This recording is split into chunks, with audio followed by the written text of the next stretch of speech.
a reluctant one. What do you want to do? You know. Thank you, Abraham. Hello, Esther. Hello, Jerry. It's been a long time coming here to see you. And I want to, first of all, thank everyone that's come today, and the energy in this room is amazing. And I've been listening to you now for probably 10 years, and this is the first session I've come to.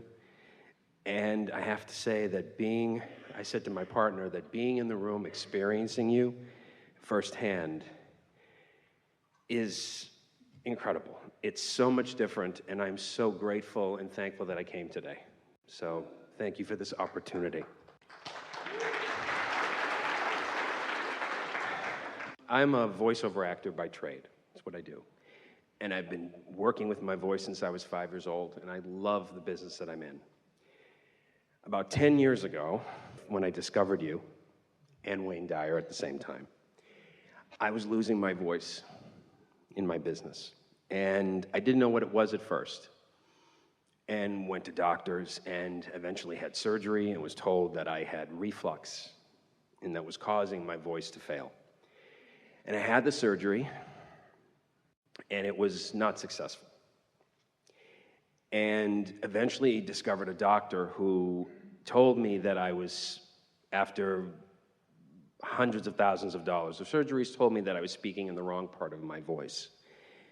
And I had used a voice for so many years that made me very wealthy, but my voice failed me.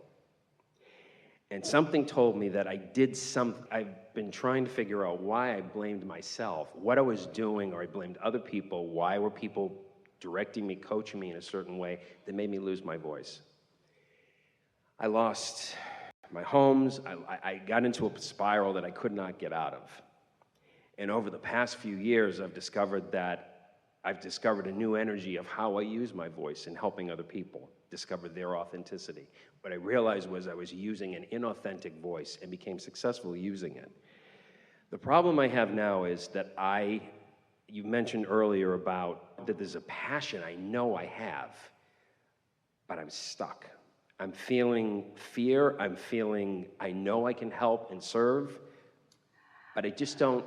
I'm sitting stuck, and everyone's asking me, why are you stuck?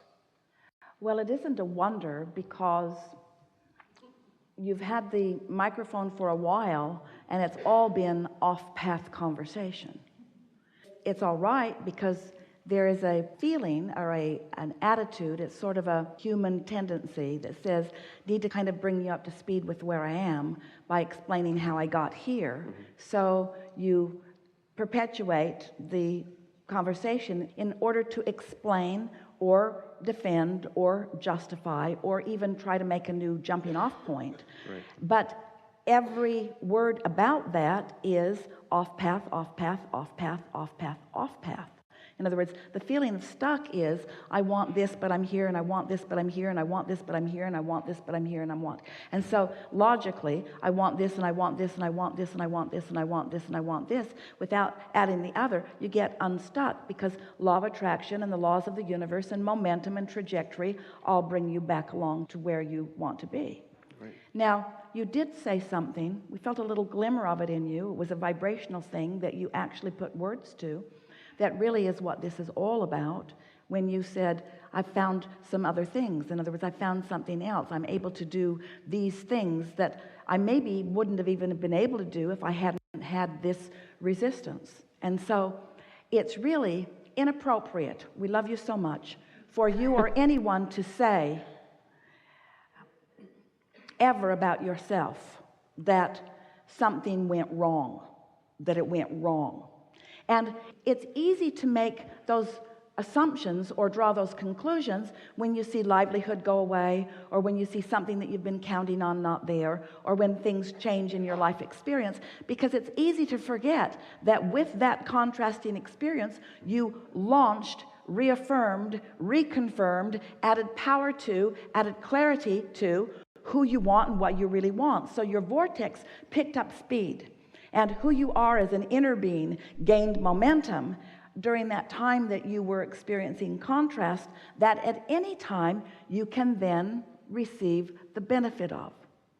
We started to tell this story to our friend just a moment ago, and we really want to tell it to you, to all of you, visiting with someone one day, two people in the same seminar who felt that they had been on a productive path and then things had gone amiss. One was a man who had built a financial empire and he had lost it. And now I'm 60-something years old. I don't think that I have time to recover it. I feel lost. What am I to do? And another woman who was an artist who was traveling from New York to California. She wanted to do scenery and let her art be part of the Hollywood scene. And en route, someone broke into her car and stole her portfolio. So she didn't have anything to present in order to get a job. So first we said to her, what you were going to present is old news anyway, because you've been dragging that stuff of what you've been doing around for so long. Your whole creative skill has evolved so much past what that was that it was not a good representation of who you now are anyway, and that's why the universe helped you shed it from your experience. Right. It does not represent who you are. And to this man, we said to him, you have this vibrational portfolio that you take with you everywhere you go forevermore. It doesn't matter what part of it you are allowing to manifest at any point in time. The portfolio is intact. All you got to do is find the path of least resistance back to it. You follow? Yes. So what is in any point in time doesn't matter. It doesn't mean diddly squat. And the reason that it doesn't matter is because it doesn't matter. The reason it doesn't matter is because it doesn't matter. It doesn't matter. The only thing that does matter is what your vibrational relationship is with the portfolio that does matter. We've been calling this your vortex, the vibrational version of who you are. That's the only thing that matters. And so how you line up with this story, if we were standing in your physical shoes, we'd tell a different story. We would talk about the vibrational reality that what you have lived helps you to create, but we would not talk about any of those things that just split your energy. It's all irrelevant because you are new unto this world and new in your relationship to this magnificent vortex that you have created and that all of your life has helped you to create. We so want every one of you to hear that it does not matter where you stand in relationship to anything that you think you want or anything that you want. We're not second guessing what you think you want. We don't mean it that way at all. No matter where you are still on your path if you could just know it. If you could just reach for a good feeling thought instead of a defensive one, instead of an explanatory one. I end up in the place, the example you've used today of alignment and being out of alignment, the visuals that you've used in several examples has been amazing to me. And the way I feel now is because I say to my partner all the time, I'm having a bad voice day. And what I feel is the passion for this new business. I feel that passion, and you said you've used the word glimmer, that it is the glimmer of being on that path, but I feel like the path is here and the voice is here. Esther watches these magnificent athletes in a variety of sports that she has become addicted to. And as she watches someone that she knows his ability, she knows his talent, she watches him stand there on the free throw line with no hindering whatsoever and watches him miss the shot. And he could say, I'm having a bad voice moment. In other words, he didn't lose his muscles. He didn't suddenly go blind. He doesn't have vertigo.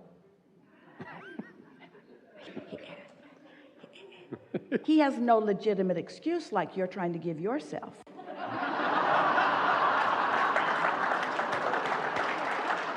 What he has is a moment out of focus. What he has is somebody stupid enough, we love them all so much, to try to throw that ball without his inner being. And why did it happen? Had a fight with his girlfriend. Somebody said something from the stand. His coach is chewing him out for something. Right. He got distracted from who he really is and what he really knows. Yeah. And then he demonstrated nothing more than his distraction. And that's what we want you to call that. You didn't lose your voice. You lost your connection. Temporarily. That's all. That's all. I believe that. I feel that. And Yeah. I've never been able to crystallize it the way you crystallize it right now. Well, we're really smart. We are infinite intelligence, you know. Yes. But beyond that, we know everything you want, and we know where everything that you want is in relationship to where you are. And there are so many more just like us who have your back, who are rooting for you all day, every day, who know how to light up the path, who are lighting up the path. Meanwhile, you're mad at that person, you're mad at that person, you're mad at that person. But there's another thing that we really want to say about this. We really want you to take ownership of this. It's not wrong for you to choose to do something that feels better to you, even if it isn't something that feels better to the other person. In other words, you've got to stop giving up your alignment for bogus reasons, you see. So it doesn't matter if you're blaming a person or a relationship or a doctor. Or the voice. Your voice is a byproduct of your alignment, Yes. period. And no one can tell you that you are misusing your voice. In other words, it's so easy to get down the road and see somebody where they don't want to be and then start explaining how you got there with all kinds of conditional things. But those conditional things are irrelevant. It was always vibrational. It was always vibrational. Yeah. But you pinch yourself off from your resources in this attitude of, I need to prove this is so screwy. I need to prove my worthiness to my source by pinching myself off from source and doing it on my own. Really? Really? No. When all source wants is for you to come along with all that you are and rediscover the ever-moving qualities of your magnificent voice and all of the ways in which it can be expressed. Really? I have to say that this contraption is what I use every day, and I have had such a fear of it for the last few years, and sitting here with you, I couldn't feel more relaxed, and I'm not even paying attention to the voice at all. You just reiterated it. I get into that place on my own when I'm by myself, a fear, and this is completely fearless. So just stop practicing that and notice the discomfort of it every time you do. I do. And stay off the subject altogether and look at all of the other things that hold you in keen alignment, and stop believing that it is wrong for you to choose what feels best for you. It is right for you to choose what feels best for you. It is right for you to choose what feels best to you. It is right for you to choose what feels best to you. And you've been doing it. You've been doing it better than you know that you've been doing it. This is a really good time for a segment of this. Thank you, Abraham. Thank you. We have enjoyed this interaction more than words can explain. We know who you are, we know what you want, and we are here to proclaim you on your path. We're not kidding you. You're on your path. You're not always going to be, because things happen, but you're never again going to step off of it without knowing. And as you selfishly find the thought or the word or even the behavior that feels a little better, and you don't beat up on yourself by saying, oh, I shouldn't have done that, or oh, I'm sorry, but instead you say, I'm doing the best I know, and this is the best I can do right here and now, and it is good enough. It is our promise to you that no matter where you stand in relationship to whatever it is you want, it will unfold with such speed and, most important, satisfaction, that you will understand the blessed nature of your being. There is great love here for you. And for now, we are complete.